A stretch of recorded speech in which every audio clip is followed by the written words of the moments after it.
वैशाख पूर्णिमा के दिन ही सिद्धार्थ का जन्म लुम्बिनी में हुआ था, जो बुद्धत्व की प्राप्ति के बाद गौतम बुद्ध के नाम से प्रसिद्ध हुए। गौतम बुद्ध का जन्म वैशाख पूर्णिमा के दिन होने के कारण इस तिथि को बुद्ध पूर्णिमा भी कहा जाता है। भगवान बुद्ध ने सत्य की खोज के बाद लोगों को उपदेश दिए, उन उपदेशों को हमें याद रखना चाहिए। भगवान बुद्ध के महत्वपूर्ण उपदेश। 1. मनुष्य को अतीत के बारे में नहीं सोचना चाहिए और न ही भविष्य की चिंता करनी चाहिए। हमें अपने वर्तमान समय पर ध्यान केंद्रित करना चाहिए।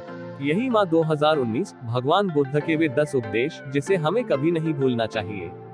गौतम बुद्ध का जन्म वैशाख पूर्णिमा के दिन होने के कारण इस तिथि को बुद्ध पूर्णिमा भी कहा जाता है। भगवान बुद्ध ने सत्य की खोज के बाद लोगों को उपदेश दिए।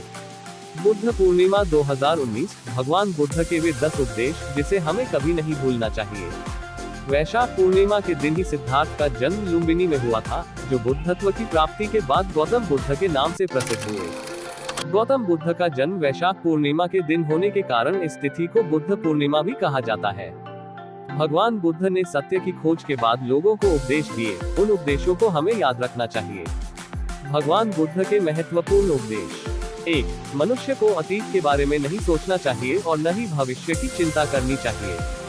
हमें अपने वर्तमान समय पर ध्यान केंद्रित करना चाहिए। यही खुशी का मार्ग है। 2. मनुष्य को अपने शरीर को स्वस्थ रखने की जिम्मेदारी है। अगर शरीर स्वस्थ नहीं है तो आपकी सोच और मन भी स्वस्थ और स्पष्ट नहीं होंगे। सभी गलत कार्य मन में जन्म लेते हैं। अगर आपका मन परिवर्तित हो जाए तो मन में गलत कार्य करने का विचार ही जन्म नहीं लेगा।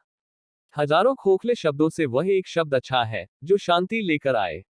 5. किसी से घृणा करने से आपके मन की घृणा खत्म नहीं होगी, यह केवल प्रेम से ही खत्म किया जा सकता है। वैसे ही बुराई से बुराई खत्म नहीं होती, वह प्रेम से खत्म